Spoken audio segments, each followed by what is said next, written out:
Okay, I'm gonna teach you the rules of integration, or rather how to integrate certain terms.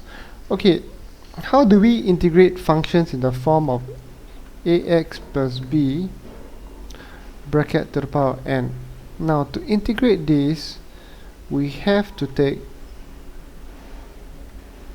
ax plus b power n with respect to x goes to ax plus b power n plus 1. Alright, this is n plus 1 over, you differentiate ax, you get a, you put it at the bottom here, and then you get n plus 1 plus c.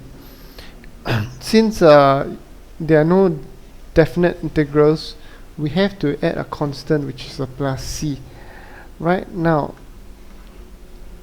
I almost forgot, if you were to integrate, say, a singular term, x to the power 3, all you have to do is integrate x cubed with respect to x, x3 plus 1 to x3 plus 1, not plus 4,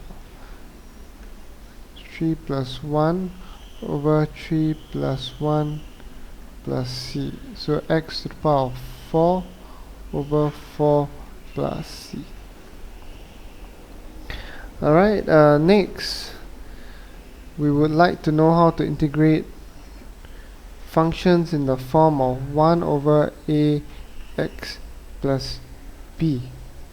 Okay, now if you integrate a function in the form of 1 over ax plus b with respect to x, if you could represent the information as 1 over a over ax plus b, how do you get the a here? You differentiate ax and you put it at the top with respect to x.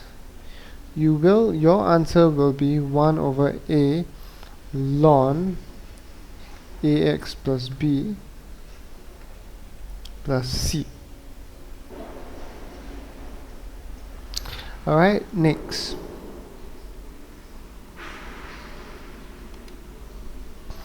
If you would want to learn how to integrate trigonometric functions, all you have to know is if you integrate cos x with respect to x, you will get sin x plus c. Okay, if you want to integrate sin x with respect to x, you will get minus cos x plus c. Alright, and last but not least, if you were to integrate secant squared x with respect to x, you will get tangent x plus c. Now, this occurs because differentiation is the reverse of integration. So, when you differentiate sin x, you get cos x. So, if you integrate cos x, you get sin x back. If you differentiate cos x, you get minus sin x. Alright, and if you integrate tangent x, you get secant squared x, if you actually remember this. Okay, next.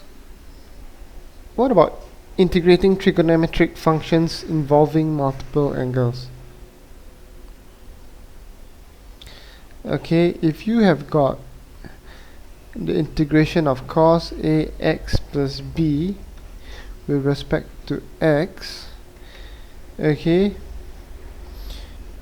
what you get is 1 over a sin ax plus b plus c. Alright, and if you integrate sin ax plus b with respect to x, you get minus 1 over a cos ax plus b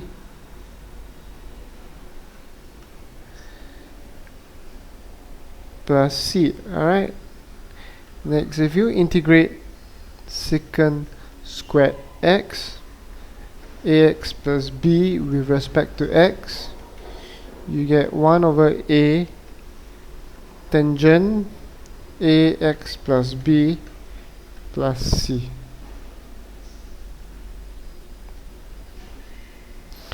Okay, last but not least, integrating exponential functions. Let's move on to the next page.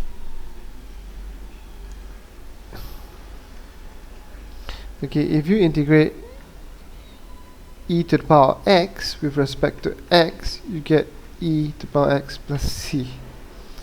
Okay, now if you integrate e to the power ax plus b with respect to x, you get 1 over a ax, e to the power ax plus b plus c. So that's good. So these are all the rules of integration.